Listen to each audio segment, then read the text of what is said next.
আসসালামু আলাইকুম ওরহমতুল্লাহ। রুমাইসা বিনতে মিলহান রাদিয়াল্লাহু আনহা ছিলেন প্রিয় নবী হজরত মুহাম্মদ সাল্লাল্লাহু আলাইহি ওয়াসাল্লামের একজন প্রসিদ্ধ নারী সাহাবী। তিনি উম্মে সুলাইম নামেই বেশি পরিচিত। ইসলামের জন্য নিষ্ঠা, সাহসিকতা ও আত্মত্যাগের জন্য তিনি স্মরণীয় হয়ে আছেন। উম্মে সুলাইম রাদিয়াল্লাহু তাআলা আনহা মদিনার খাজরাজ গোত্রের সম্ভ্রান্ত আদি বিন নাজ্জার শাখায় জন্মগ্রহণ করেছিলেন। তার বাবার নাম মিলহান ইবনে খালিদ, মায়ের নাম মুলাইকা বিনতে মালেক। ইসলাম গ্রহণের আগে মালেক ইবনে নাজরের সাথে তার বিয়ে হয়েছিল। তার ঘরেই আনাস ইবনে মালিক রাদিয়াল্লাহু আনহু জন্মগ্রহণ করেন। নবীজি সাল্লাল্লাহু আলাইহি ওয়াসাল্লাম মদিনা হিজরতের আগেই তিনি ইসলামের প্রতি আকৃষ্ট হন। নবুয়তের দ্বাদশ বছরে হজের মৌসুমে মদিনার একদল লোক মক্কায় গিয়ে নবীজির সাথে সাক্ষাৎ করেছিলেন। তারা মিনার কাছে আকাবা উপত্যকায় উপস্থিত হয়ে রাসূল সাল্লাল্লাহু আলাইহি ওয়াসাল্লামের নিকট ইসলামের শপথ বাক্য পাঠ করেন, যা আকাবার প্রথম শপথ নামে খ্যাত। এই শপথ গ্রহণকারীরা মদিনায় ফিরে গেলে তাদের হাতে উম্মে সুলাইম রাদিয়াল্লাহু আনহা ইসলাম গ্রহণ করেন। তিনি মদিনার প্রাথমিক ইসলাম গ্রহণকারীদের মধ্যে অন্যতম। উম্মে সুলাইম রাদিয়াল্লাহু আনহার ইসলাম গ্রহণের সিদ্ধান্তে তার প্রথম স্বামী মালেক ইবনে নাজর অসন্তুষ্ট হন। তিনি ক্ষুব্ধ হয়ে সিরিয়ায় চলে যান এবং সেখানেই তিনি মৃত্যুবরণ করেন। পরবর্তীতে আবু তালহা আনসারী রাদিয়াল্লাহু আনহুর সাথে উম্মে সুলাইমের বিয়ে হয়। তাদের দাম্পত্য জীবনে আবু উমাইর নামে একটি ছেলে জন্মগ্রহণ করে।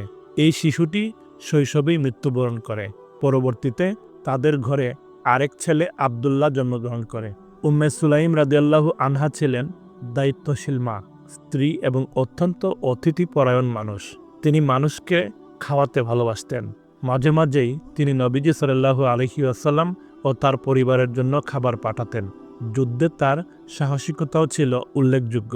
তিনি নবীজি সাল্লাল্লাহু আলাইহি ওয়াসাল্লামের সাথে অহুদ, খায়বার ও হুনাইন সহ বিভিন্ন যুদ্ধে অংশগ্রহণ করেন। এসব যুদ্ধে তিনি আহতদের চিকিৎসা সেবা প্রদান, পানি সরবরাহ এবং অস্ত্র সরবরাহে সহায়তা করতেন। হুনাইনের যুদ্ধে তিনি খঞ্জর হাতে কাফেরদের মোকাবেলায় অংশগ্রহণ করেছিলেন বলে বর্ণিত হয়েছে। নবীজি সাল্লাল্লাহু আলাইহি ওয়াসাল্লামের ওফাতের পর হাদিস বর্ণনাকারী ও ফকি সাহাবীদের মধ্যে উম্মে সুলাইম ছিলেন অন্যতম। নবীজি সাল্লাল্লাহু আলাইহি ওয়াসাল্লামের সম্মানিত এই নারী সাহাবী দুনিয়াতেই জান্নাতের সুসংবাদ পেয়েছেন। আনাস ইবনে মালিক রাদিয়াল্লাহু আনহু থেকে বর্ণিত, নবীজি সাল্লাল্লাহু আলাইহি ওয়াসাল্লাম বলেছেন, স্বপ্নে আমি জান্নাতে প্রবেশ করলাম। হঠাৎ কারো নড়াচড়ার শব্দ শুনতে পেলাম। আমি ফেরেশতাদের জিজ্ঞেস করলাম, ইনি কে? তারা বললেন, ইনি হলেন রুমাইসা বিনতে মিলহান, আনাস ইবনে মালিকের মা।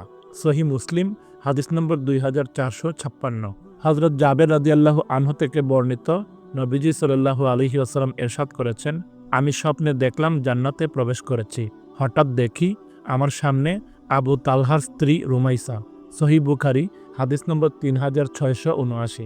আল্লাহ তাআলা জান্নাতে হযরত রুমাইসা বিনতে মিলহান রাদিয়াল্লাহু আনহার মর্যাদা বৃদ্ধি করে দিন। আমাদেরকে তার জীবন আদর্শ অনুসরণ করার তৌফিক দান করুন। আমিন।